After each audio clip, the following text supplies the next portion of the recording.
Nouveaux adhérents patriotes, on y va. Macron, nouvelle terrible humiliation au Japon. Plusieurs choses à dire. Alors pourquoi il y était au Japon? Il y était pour le G7. Où on remarque d'ailleurs la présence aussi de la fonctionnaire Ursula von der Leyen. On se demande ce qu'elle fait là. Bref, alors c'était les 20 et 21 mai à Hiroshima. Bon, je ne sais pas ce ils ont voulu donner comme symbole avec cela, sachant les risques de guerre nucléaire et Troisième Guerre mondiale actuelle. Et il était donc là-bas. Alors, il a affaibli notre diplomatie, notre image, et il a montré une nouvelle fois qu'il n'était pas adapté à la fonction. Je rentre dans le vif du sujet. Ces gaffes ont été repérées largement au Japon par les médias et politiques. Alors, vous avez un article de Libé du 20 mai qui en fait la recension. Le titre « G7, les impairs de Macron qui font tâche au Japon ». Et cet article tout le long précise bien qu'il est le seul chef d'État ou de gouvernement là-bas qui a fait ses impairs, le seul. Je lis quelques extraits. Le président français a visiblement été mal conseillé sur les us et coutumes de l'archipel. Le voici multipliant les gaffes sans même s'en rendre compte, ce qui est sûrement le pire, écrit Libé. Bon, alors, il y a plus ou moins grave, mais par exemple, bon, c'est vrai que pour la deuxième fois, il avait déjà fait la bourde en 2019 à Tokyo. De nouveau, il a mis une tenue, ce qui est considéré culturellement là-bas comme une tenue de funérailles, c'est-à-dire costume noir, cravate noire, chemise blanche. Vous me direz, c'est assez futile. Oui, mais quand on a déjà fait l'erreur une fois, on reproduit pas l'erreur une deuxième fois. Enfin, je veux dire, c'est très remarqué là-bas. C'était le seul à avoir fait cet impair. Il précise Libé, il avait déjà commis la même erreur en juin 2019 à Tokyo. Par ailleurs, il avait, je cite, la main gauche ostensiblement rentrée dans la poche sur plusieurs photos de groupe. Le seul, là aussi, main dans les poches. Enfin, c'est une question un peu, vous savez, quand vous êtes à ce niveau-là, vous représentez quand même aussi un peu la France, quoi. Même, il faut représenter totalement la France. Et normalement, un savoir-vivre, une élégance. Vous faites pas une photo de groupe avec la main dans la poche. Enfin, je suis désolé, mais il le fait sans arrêt. Il l'a refait il l'a refait au Japon et c'était une nouvelle fois le seul à le faire. Par ailleurs, son côté tactile répétitif agace. Par exemple, il a, je cite, posé la main dans le dos du Premier ministre japonais alors que tous les autres dirigeants étaient debout, droits, face aux gerbes de fleurs pendant l'hommage. Non, lui, il est comme ça, avec la main comme si c'était un copain, quoi. Enfin, je veux dire, et surtout au Japon. Et il le fait, il le refait. Ça crée des petits incidents, ça crée des vexations, ça crée des moqueries dans la presse. Enfin, c'est très problématique. Plus grave, il a oublié les victimes de Nagasaki. Il a oublié Nagasaki, en effet, dans le livre d'honneur signé par tous les dirigeants du G7 au musée d'Hiroshima. Il a parlé des victimes d'Hiroshima, pas celles de Nagasaki, alors que ça a eu lieu 3 jours plus tard. Et, précise Libé, dans l'archipel, c'est mal vu. C'est un bloc, Hiroshima-Nagasaki, bien évidemment. Et c'est le seul, encore une fois, qui a commis cet impair. Je rappelle, tous ces voyages catastrophes, déjà, les premières années de son premier mandat en Afrique, où il avait humilié un président africain, par exemple, d'aller réparer la clim ou des choses comme cela.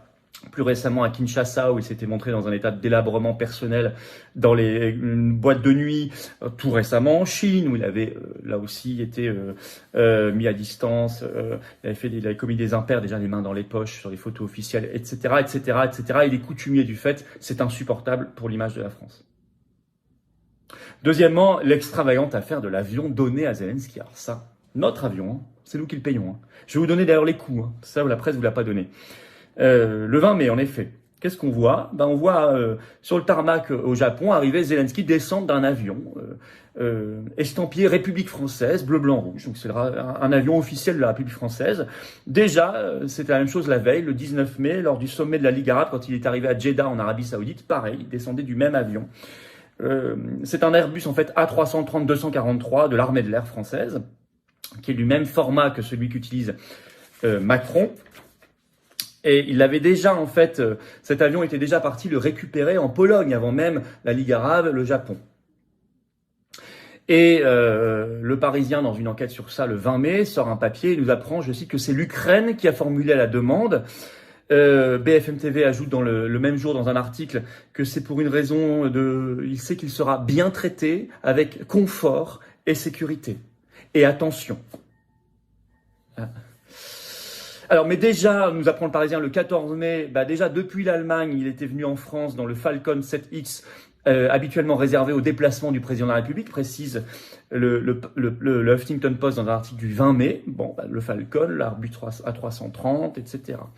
Alors, c'est très problématique parce que c'est le dirigeant d'un pays en guerre. Alors, on nous dit la France n'est pas co-belligérante. Oui, elle met ses couleurs officielles pour un dirigeant en guerre, pour un chef de guerre. Donc la France est co-belligérante ou ne l'est pas? Par ailleurs, imaginons que, on est dans une guerre, cet avion, le président ukrainien est attaqué dans un avion de l'armée de l'air française. Alors qu'est-ce qu'on fait? On est directement là pris dans le conflit. Jusqu'au cou. On est engagé définitivement. De toute façon, en mettant nos couleurs et un signe officiel, ce que personne d'autre ne fait, sur Zelensky qui est un président en guerre, on s'engage définitivement. Et ça, c'est une grosse faute diplomatique politique, gravissime. 2, il y a un côté parade et ridicule. Même Macron l'a revendiqué, s'en est vanté dans un tweet sur son compte le 20 mai. Je vais vous lire le tweet de Macron, vous allez voir. Un avion aux couleurs de la République française est arrivé à Hiroshima. À son bord, la délégation ukrainienne venue au G7 œuvrait avec nous et nos partenaires pour la victoire de l'Ukraine, pour le retour de la paix en Europe. Il en est fier. 3, il y a un coût pour le contribuable français. Je vous disais, c'est notre avion. Alors là, les articles de presse ont été assez pudiques, n'ont pas rappelé les coûts, mais je l'ai retrouvé dans un article qui date du 7 janvier 2020 de Capital, qui est toujours en ligne, qui parlait des coûts de ces avions-là. Il parlait de coûts horaires XXL.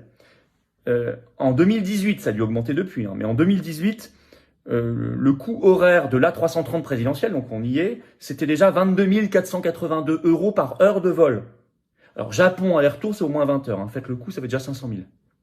Le Falcon 7X, c'est 4 790 € par heure de vol. Je parle encore une fois des coûts en 2018. Il faudrait actualiser en 2023, avec l'inflation, etc. Ça doit être beaucoup plus cher. Donc on est sur des prix extravagants, payés par le contribuable français sans qu'on lui ait rien demandé.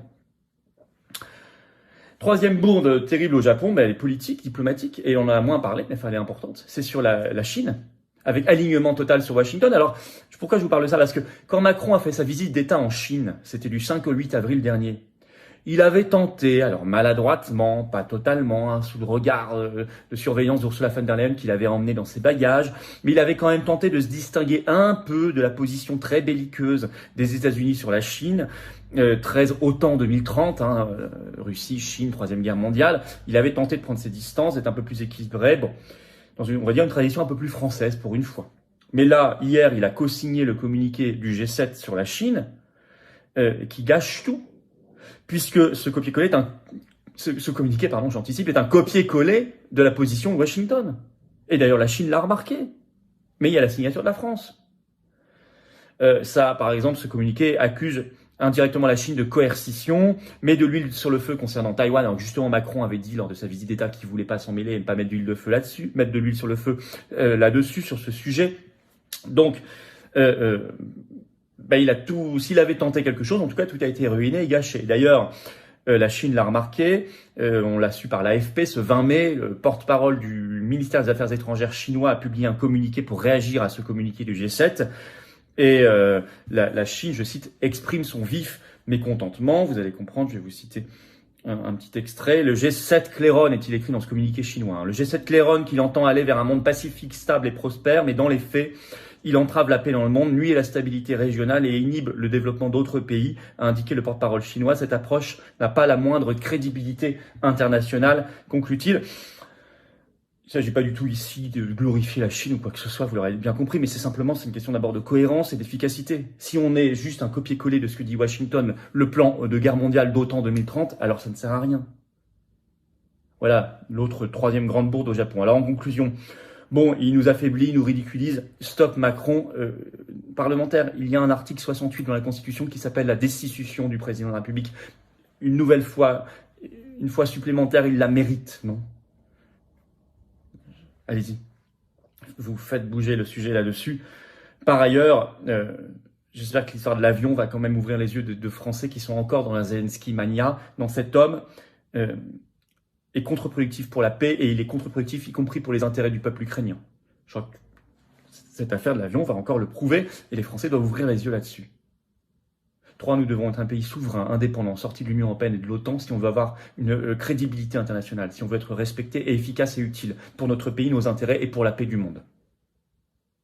Cette affaire, ce voyage au Japon le démontre à nouveau. Voilà. Eh bien, écoutez,